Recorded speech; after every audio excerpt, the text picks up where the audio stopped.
નવી સવારમાં હું રમેશ તન્ના આપનું પ્રસન્નતા સાથે હાર્દિક સ્વાગત કરું છું. આજે વાત કરવાની છે દર્શક ફાઉન્ડેશનની, અને એ અંગે વાત કરવા નવી સવારના સ્ટુડિયોમાં પધાર્યા છે શ્રી સંજયભાઈ ચૌધરી. સંજયભાઈ, તમારું સ્વાગત કરું છું.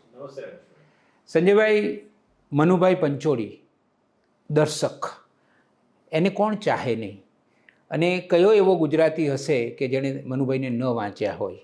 મોટા ગજાના સાહિત્યકાર, એટલા જ મોટા ગજાના કેળવણીકાર, ઇતિહાસકાર, ગાંધીજન અને એક ઉત્તમ જીવન જીવનારી વ્યક્તિ, એમના નામ સાથે થયું ફાઉન્ડેશન, દર્શક ફાઉન્ડેશન. આજે મેં તમને એટલા માટે બોલાવ્યા છે કે એક પત્રકાર તરીકે હું 4 દાયકાથી કામ કરું છું ગુજરાતમાં. તો હું જોઈ રહ્યો છું કે જે કલ્યાણકારી પ્રવૃત્તિઓ થાય છે, જે માનવીય સેવાની પ્રવૃત્તિઓ થાય છે, જેને કારણે સમાજ ઉપર આવે, એની ઉધ્વગતિ થાય, એનું ઉત્થાન થાય, તો એવી જે સંસ્થાઓ છે અને શિક્ષણ માટે કામ કરતી વ્યક્તિઓ છે, એમને શોધીને પોંખવી, એમના કામને સમજવું અને પછી એમના કામનું સન્માન કરવું, અભિવાદન કરવું અને ગરિમાપૂર્ણ રીતે, એમાં મારી દૃષ્ટિએ જો અત્યારે સૌથી ઉત્તમ કોઈ સંસ્થા કામ કરતી હોય તો એ દર્શક ફાઉન્ડેશન છે. અમદાવાદમાં દર્શક ફાઉન્ડેશનનો કોઈ કાર્યક્રમ યોજાયો હોય અને હું હાજર ન રહ્યો હોઉં એવું બન્યું નથી, જ્યારથી દર્શક ફાઉન્ડેશન શરૂ થયું ત્યારથી. એટલે મારે એ જાણવું છે અને નવી સવારના પ્રેક્ષકોને મારે એ માહિતી પહોંચાડવી છે કે આ દર્શક ફાઉન્ડેશનનું પ્રયોજન શું છે, કે કેવી સંસ્થાઓને આપણે સન્માનિત કરીએ છીએ, શિક્ષણ માટે કામ કરતી વ્યક્તિઓને પણ આપણે પંખીએ છીએ. તો અમને એ જણાવો કે દર્શક ફાઉન્ડેશનની સ્થાપના ક્યારે થઈ અને એનું પ્રયોજન શું હતું? તમે બહુ મહત્ત્વની વાત કરી રમેશભાઈ. મુદ્દો એ છે કે કોઈ પણ એવોર્ડ અપાય તો એની પાછળ એક ગૌરવ હોવું જોઈએ, એની ગરિમા સચવાવી જોઈએ અને આપણે એમને પોંખવા જોઈએ. તો મૂળ વાત એ બની કે 1989માં આપણે જાણીએ છીએ કે મુરબ્બી બળવંતભાઈ પારેખ જેવો ચેરમેન હતા પીડીલાઇટ ઇન્ડસ્ટ્રીઝના. આપણે જાણીએ છીએ એની પ્રોડક્ટ ફેવિકોલ એ બહુ જાણીતી પ્રોડક્ટ છે. બળવંતભાઈ એ હંમેશા સમાજ, શિક્ષણ, ગ્રામ પુનર્રચના આ એમના મનપસંદ વિષયો રહ્યા અને તેઓ મનુદાદાની ખૂબ નજીક હતા. હું હંમેશા મનુદાદા કહું છું, એમની ખૂબ નજીક હતા. એટલે એમના મનમાં એક વિચાર આવ્યો કે આવી વ્યક્તિ, આવી એક પ્રચંડ વ્યક્તિત્વ ધરાવતી વ્યક્તિ આપણી પાસે હોય તો એના માટે આપણે કાર્યક્રમ કરીએ. તો 1989માં એક કાર્યક્રમ થયો મુંબઈમાં, એનું નામ હતું દર્શકના દેશમાં. અને જો નામ પણ કેટલું સરસ છે, દર્શકના દેશમાં. અને ઘણા બધા સાહિત્યકારો આવ્યા, લેખકો, વિચારકો આવ્યા, એમણે એમના વિચારો મૂક્યા. એના આધારે એક પુસ્તક તૈયાર થયું છે. એ પુસ્તકના લેખક તો છે રઘુવીર ચૌધરી, એને શીર્ષક છે દર્શકના દેશમાં. અને મનુદાદા વિશે જે લેખો લખાયા એના આધારે એક અન્ય પુસ્તક તૈયાર થયું, તે છે દર્શક અધ્યયન ગ્રંથ. અને આ પુસ્તક પણ બહુ સારી રીતે લોકોએ વાંચ્યું છે, વિદ્યાર્થીઓએ, વિચારકોએ વાંચ્યું છે. અને આ જે એવોર્ડ અપાયો એની પાછળનું કારણ એ હતું કે આપે કીધું એમ સાહિત્ય, શિક્ષણ અને ગ્રામ પુનર્રચના. આપણે એવી સંસ્થાઓ, એવી વ્યક્તિઓને પોંખીએ કે જે છેવાડે બેઠી છે, અદ્ભુત કામ કરી રહી છે, એમની ગુણવત્તા અને એમનો સમાજ પરનો પ્રભાવ આ એટલો બધો ઉત્તમ, ઉચ્ચ કક્ષાનો છે. એવી સંસ્થાઓને પોંખીએ અને એમને એવોર્ડ આપીએ. તો સૌથી પહેલો એવોર્ડ જે અપાયો એમાં આપણે નારાયણભાઈ દેસાઈ, પછી નવલભાઈ શાહ, એ પણ એક ઉચ્ચ કોટીના વ્યક્તિ, એમને શિક્ષણ માટે અપાયો. અને એક પછીનો જે એવોર્ડ અપાયો તે ગ્રામ પુનર્રચના માટેનો અપાયો. એમ પહેલા વર્ષે 3 સંસ્થાઓને અપાયા. પછી દર વર્ષે એવોર્ડ અપાતા રહ્યા છે. હમણાં એવું બન્યું છે છેલ્લા કેટલાક વર્ષોથી કે સાહિત્યનો એવોર્ડ તો દર વર્ષે આપીએ છીએ, પણ ગ્રામ પુનર્રચનાનો એવોર્ડ આપીએ અથવા તો શિક્ષણ ક્ષેત્રનો આપીએ. એટલે આ વર્ષે 2026માં આપણે 2025ના એવોર્ડ આપ્યા. હમણાં જૂન મહિનામાં કચ્છમાં બોજાય સર્વોદય ટ્રસ્ટ ખાતે આ કાર્યક્રમ થયો. એમાં બોજાય સર્વોદય ટ્રસ્ટ અદ્ભુત કામ કરે છે. છેવાડામાં, કચ્છમાં વિષમ પરિસ્થિતિઓમાં રહેતી સ્ત્રીઓ અને પુરુષો પણ, જેમની પાસે એ જોગવાઈ નથી કે એ નાણાં ખર્ચીને શહેરોમાં જઈ શકે, તો વિવિધ કેમ્પો કરે છે. આંખના અને શરીરના વિવિધ ભાગોના વિવિધ તકલીફો ધરાવતા, આપણે જેને સિદ્ધહસ્ત ડૉક્ટરો કહીએ, ડૉક્ટરો આવે છે ત્યાં અને કેમ્પ કરે છે અને સૌને ઓપરેશન કરવું પડે તો ઓપરેશન કરી આપે છે અને તમામ પ્રકારની તબીબી સારવાર વિના શુલ્ક વિના મૂલ્યે, તો માનું છું કે આ પ્રકારનું જે છેવાડે રહીને કામ કરે છે અને આની પાછળની જે એક વ્યક્તિ જે વ્યક્તિએ સૌને માર્ગદર્શન આપ્યું છે તે છે શ્રી લીલાધરભાઈ ગડા, જેમને આપણે અધા કહીએ છીએ. અધા અને એમના પત્ની, જેમને બાઈના નામેથી આપણે સૌ જાણીએ છીએ, એમણે મેં રૂબરૂ જોયું રમેશભાઈ. આ વખતે હું ગયો ત્યારે મેં જોયું કે આ એક અદ્ભુત કામ થયું છે અને આને તો હું સેવા યજ્ઞ કહું. અને આવા કામોમાં લાગેલા માણસોને આપણે મહર્ષિ કહીશું. અને સાહિત્યનો એવોર્ડ આપણે આપણા જાણીતા સાહિત્યકાર મોહનભાઈ પરમારને આપ્યો. તો આ વાત થઈ મૂળથી અત્યાર સુધીની દર્શક ફાઉન્ડેશનની. મને યાદ છે સંજયભાઈ કે હું અને મારી જીવનસાથી અનિતા અમદાવાદ ટુડે નામનું સાપ્તાહિક ચલાવતા હતા અને એના દિવાળી અંકમાં અમે બધા સાહિત્યકારોને એક પત્ર લખ્યો કે તમારું પોતાનું મનગમતું એક અવતરણ, સુવિચાર તમારા પોતાના હસ્તાક્ષરમાં લખીને અમને મોકલો. અને મને યાદ છે કે મનુદાદાએ એ મોકલ્યું હતું એ હતું કે શિક્ષણ અને સાહિત્ય એ બે સમાજની આંખો છે. આ વાક્ય એમણે અમને વર્ષો પહેલાં 1993-94માં અમે જ્યારે આ પ્રકાશિત કરતા હતા ત્યારે લખીને મોકલ્યું.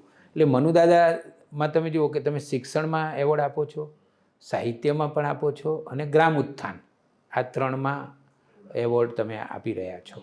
અને ગુજરાતના એ સંસ્કાર છે કે ઉત્તમ કામ થઈ રહ્યું છે. આની પસંદગી કેવી રીતે કરવામાં આવે છે?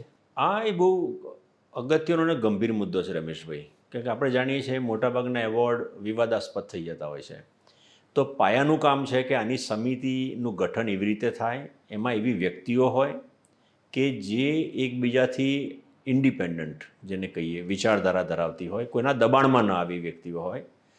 તો દરેક એવોર્ડ માટે આપણે 8 ઉત્તમ વ્યક્તિઓનું જેને કે પસંદગી કરીએ છીએ અને 8 વ્યક્તિઓને દર્શક ફાઉન્ડેશન વતી પત્ર મોકલીએ, એમને જાણ કરીએ કે આપ વિચારો. જેમ કે સાહિત્ય માટેની એક સમિતિ હોય, ગ્રામ પુનર્રચના માટેની એક સમિતિ હોય અને ત્રીજી એક સમિતિ શિક્ષણ માટેની હોય. આમાં વ્યક્તિઓ કોમન હોય એવું ન બને, કારણ કે એ આ 3 ક્ષેત્રો એવા છે, વિશિષ્ટ છે. એટલે સાહિત્ય માટેના જે ઉત્તમ સાહિત્યકારો, લેખકો, વિવેચકો અને શિક્ષણમાં જે ઉત્તમ શિક્ષણ શાસ્ત્રીઓ છે, આપણે જાણીએ છીએ કે ગુજરાતમાં ઠેર ઠેર હજી પણ ઉત્તમ શિક્ષણ શાસ્ત્રીઓ આપણી પાસે છે. અને ગ્રામ પુનર્રચના, આપણે હમણાં જેમ વાત થઈ કે ભુજાય સર્વોદય ટ્રસ્ટ, તો જેમણે ભેખ લીધો છે સમાજના પુનર્રચનામાં, એવી વ્યક્તિઓને આપણે આમંત્રિત કરીએ છીએ. એમને કહીએ છીએ આપ એક નામ જણાવો. એ નામ અમે પછી મિટિંગ કરીએ, બધા ભેગા થાય, મિટિંગ કરીએ અને મિટિંગમાં 3 નામ પસંદ કરીએ છીએ. એટલે આમ જુઓ કે કેવું સરસ રીતે આખી વસ્તુને નીચેથી ઉપર સુધીને તારવવામાં આવે છે. અને આ જે 3 નામ હોય છે ને, એ 3 નામમાંથી પછી દર્શક ફાઉન્ડેશનનું જે ટ્રસ્ટી મંડળ છે એ બેસે છે, એના પર ચર્ચા કરે છે અને એમાંથી એક નામ પસંદ કરે છે. અને બીજો એક મુદ્દો એવો છે રમેશભાઈ કે ઘણીવાર એકનું એક નામ વારંવાર આવતું હોય, કારણ કે વ્યક્તિ અથવા એ સંસ્થા એ પ્રકારની હોય કે ઘણા બધા પસંદગીકારોને એ યોગ્ય લાગતું હોય. તો પછી એમ પણ જોઈએ કે ભાઈ આનું નામ વારંવાર આવે છે, તો પછી એ ક્રમમાં એના વિશે પણ વિચાર કરવામાં આવે છે. પણ મુખ્ય વાત તો એ છે કે જ્યારે ઉત્તમ માણસો જે કોઈના પ્રભાવમાં આવ્યા વગર વિચારી શકે એવી વ્યક્તિઓ આ પસંદગી સમિતિમાં હોય છે અને એ મુખ્ય છે વાત. અને અહીંયા અમે નવી સવારના પ્રેક્ષકોને અત્યાર સુધી દર્શક ફાઉન્ડેશન દ્વારા જે એવોર્ડ એનાયત કરવામાં આવ્યા છે એની સૂચિ બતાવી રહ્યા છીએ. તમે સૂચિ જોશો એટલે ખ્યાલ આવી જશે કે પસંદગી ખરેખર ખૂબ જ કાળજીપૂર્વક કરવામાં આવે છે. મોટાભાગે જ્યાં એવોર્ડ આવે ત્યાં રાજકારણ આવે, એવોર્ડ આવે ત્યાં સંબંધો આવે, આવું બધું થતું હોય છે. પણ દર્શક ફાઉન્ડેશનને જે ગરિમા ઊભી કરી છે આખી, કારણ કે દર્શક ફાઉન્ડેશનનો એવોર્ડ મળે એ સંસ્થા કે વ્યક્તિ એક ગૌરવ અનુભવે. તો મને એવું લાગે છે કે આ તમે જે કાળજી રાખો છો, મારે એ જાણવું છે સંજયભાઈ કે ટ્રસ્ટીઓ કોણ કોણ છે અને સંસ્થાના અત્યારે પ્રમુખ કોણ છે? એટલે એ પણ એક સારો મુદ્દો છે. અત્યારે આ ટ્રસ્ટ જે છે દર્શક ફાઉન્ડેશન ટ્રસ્ટ, એના જે પ્રમુખ આપણે કહીએ એ મધુકરભાઈ પારેખ, એટલે બળવંતના દીકરા. અને એ પણ હું મળ્યો છું એમને. એ પણ એકદમ એમના પિતાની જેમ સામાજિક દાયિત્વ ધરાવનારી વ્યક્તિ છે. બિલકુલ. અને જ્યારે બોલે છે ત્યારે આપણને એમ થાય કે એ એવા મુદ્દા મૂકે છે કે જેના વિશે કદાચ આપણે વિચાર્યું પણ ન હોય. એટલે મધુકરભાઈ પ્રમુખ છે અને તેઓ આજની તારીખે ચેરપર્સન છે, as well as managing director છે પીડીલાઇટ ઇન્ડસ્ટ્રીઝના. એટલે આટલી મોટી આંતરરાષ્ટ્રીય ખ્યાતિ ધરાવતી મેન્યુફેક્ચરિંગ કંપનીના ચેરપર્સન હોય એટલે એમના જે વિચારો છે એ વિચારોનું એક મહત્ત્વ છે સંસ્થા માટે. અને બીજા આપણા જે ટ્રસ્ટીઓ છે એ બધા જ સિદ્ધહસ્ત છે. પ્રકાશભાઈ શાહ છે, રઘુવીરભાઈ પ્રકાશનો ચૌધરી, શાહ, પ્રકાશનો પછી શાહ, રઘુવીરભાઈ. રઘુવીર ચૌધરી, મનસુખભાઈ સલ્લામ, કેળવણીકાર, જાણીતા કેળવણીકાર. આ જે કહેવાય મુખ્ય પેઢી છે. વચ્ચે કેટલાક જાણીતા સિદ્ધહસ્ત ટ્રસ્ટીઓનું અવસાન થયું, દુઃખદ અવસાન થયું, એના કારણે એ નથી આપણી સાથે. અને મહેન્દ્રસિંહ પરમાર આપણા આમ તો યુવા જ કહેવાય, યુવા સર્જક, વિવેચક, વિચારક છે. અજય રાવળ છે, અને હું પણ એમાં ટ્રસ્ટી તરીકે જોડાયો છું હવે. બહુ સરસ. હવે એવોર્ડ સિવાયની દર્શક ફાઉન્ડેશન કઈ કઈ પ્રવૃત્તિઓ કરે છે? એ પણ અગત્યનું છે. હું આપને એક વાત કરું તો દર્શક ફાઉન્ડેશનનું એક જે મહત્ત્વનું કામ રહ્યું ને તે છે વાંચન શિબિરો. અને અગાઉ તો 5-5 દિવસની વાંચન શિબિરો થતી, અને આપણે જેને કહેવાય ને આંતરિયાળ પ્રદેશો, ઇન્ટિરિયર, કેમ કે વિદ્યાર્થીઓ આવે 30-25 જેટલા વિદ્યાર્થીઓ આવે, અને એમાં એની સાથે જેને કહેવાય ને ઉત્તમ માર્ગદર્શકો હોય, જાણીતા કેળવણીકારો, લેખકો, માર્ગદર્શક હોય. શિબિરમાં વિદ્યાર્થીઓ વાંચે, લખે, અને 5 દિવસના શિબિરો થતા. એના કારણે એક તો વાંચનની ટેવ પડે, અને આપણે જાણીએ છીએ રમેશભાઈ કે જો લેખક થવું હોય અને વાંચનની ટેવ ન હોય તો એનું જે ભાથું છે એ બહુ મર્યાદિત થાય છે. આ સિવાયનો એક અન્ય કાર્યક્રમ છે, આપણે સર્જક સત્રો કરીએ છીએ.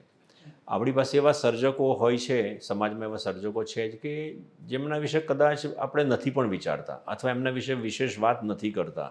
તો અમને થયું કે આપણે એવા સર્જકો વિશે વાત કરીએ. આમ એ બધા જાણીતા સર્જકો છે, જેમ કે પ્રવીણસિંહ ચાવડા, રમેશ દવે, મનસુખભાઈ સલ્લા, મનોહર ત્રિવેદી. આ બધા સર્જકો વિશે અમે સત્રો કર્યા, અને એમના ચાહકો આવ્યા, અને પછી આપણે આ બધા વ્યાખ્યાનો યુટ્યુબ પર મૂકીએ છીએ, એટલે એમાં મોટી સંખ્યામાં લોકો એને ધ્યાનથી સાંભળે છે. આ સિવાયનો એક બીજો જે વિશેષ કાર્યક્રમ છે એ છે ગ્રંથ વિમર્શ. આપ એમાં આવ્યા છો, આપ એમાં વ્યાખ્યાન પણ આપ્યું છે આપે તો એવા પુસ્તકો પસંદ કરીએ કે જે વિચાર પ્રધાન હોય અને સમાજ માટે બહુ પ્રભાવક હોય. આપણે મનોરંજનમાં ઉત્તમ હોય એવા પુસ્તકો આમ નથી સીધી રીતે પસંદ કરતા, કેમ કે એને તો બીજા સ્થાને બીજા પ્લેટફોર્મ મળે છે. તો એવા પુસ્તકો આપણે લઈએ છીએ, એના પર ગ્રંથ વિમર્શ થાય છે. ગ્રંથ વિમર્શના એક કાર્યક્રમમાં લગભગ 1 કે 2 પુસ્તકો વિશે વ્યાખ્યાનો આપે છે. એક બે ઉદાહરણો આપો તો પ્રકાશ આમટેની આત્મકથા, પ્રકાશની પગદંડીઓ, ત્યાંથી શરૂ કરીને અનેક એવા વિષયો છે કે જેની પર આવા ગ્રંથ વિમર્શ કાર્યક્રમો થયેલા છે. અને એક છેલ્લું છે કે ક્યારેક અમને ખ્યાલ આવે કે આવા કોઈ વિષય પર આપણે ચર્ચા રાખીએ, તો અમે ચર્ચા એવી રાખીએ છીએ. અને વડોદરા, અમદાવાદ, અને હવે જે નજીકના ધોરણમાં કરવું છે, વાર્તા શિબિરો અમે ઘણી કરી. આ સિવાય વાંચન શિબિર, વાર્તા શિબિર માઈદાર જેવી સંસ્થામાં કરી.